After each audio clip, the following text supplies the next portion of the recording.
Hi guys, so today we're going to talk about HPV vaccine. Hi guys, so today we're talking about HPV vaccine. HPV is basically a virus that is transmitted from skin to skin contact, specifically sexual contact. HPV can cause genital warts, and it can also cause cancer of the throat, the mouth, the cervix, the anus, the vulva, the penis. The lifetime risk of getting HPV is 80%. 80% of people at some point of their life will have HPV. The problem with getting HPV is that it can cause either genital warts or precancerous cells or cancer of the cervix. The risk of getting HPV increases the more number of sexual partners you have and the more partners your partner has. There are different types of HPV viruses.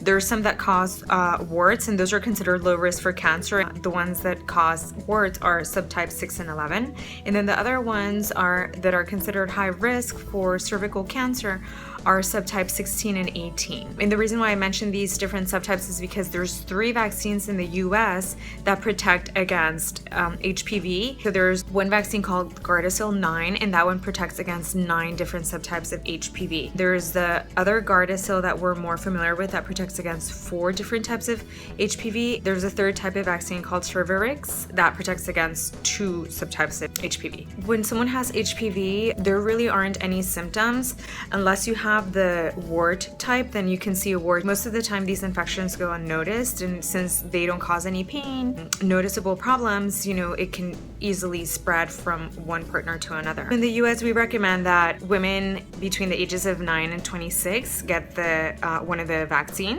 It's usually recommended to get it between 11 and 12 years of age, but it can be given as early as 9 years of age and up to 26 years of age. The reason why we recommend to give it so early is because the vaccine will work the best, will provide better protection if it's given before this person becomes sexually active. Maybe if someone's already 24 or 25, they've already been exposed to HPV, or maybe they already have HPV.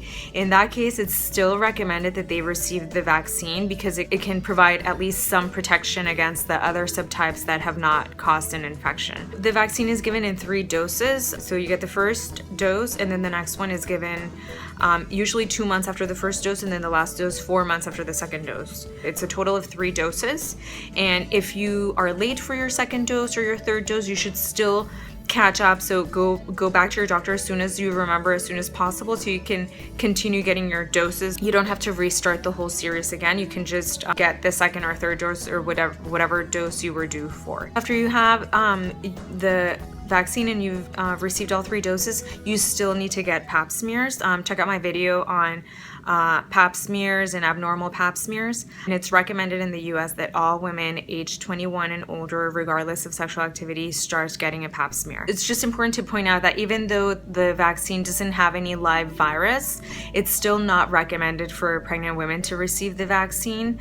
Although if you did receive the vaccine and you were pregnant and you don't know it yet, there are no known risks to the fetus. So the side effects of the vaccine are basically almost no side effects. Maybe the site of the injection on your arm can get a little red or can be a little sore.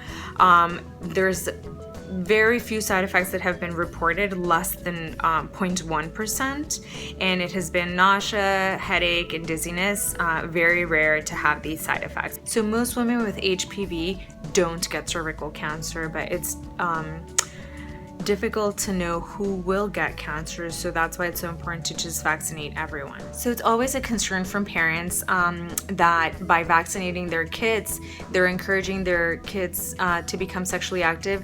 Actually, it's been studied, and it has shown that getting the vaccine for HPV does not cause daughters to become more sexually active or have sexual relations earlier. So the vaccine can reduce the risk of developing cervical cancer by up to 99%. Gardasil 9 and Gardasil also protect against genital warts by reducing the risk up to 80%. All right, you guys, well, go get vaccinated for HPV if you still haven't received your vaccination. Planned Parenthood has these vaccines available, or you can get it through your primary care doctor as well. I hope you liked the video. Subscribe to the channel and like us on Facebook. Check us out on Twitter. And I'll see you next week.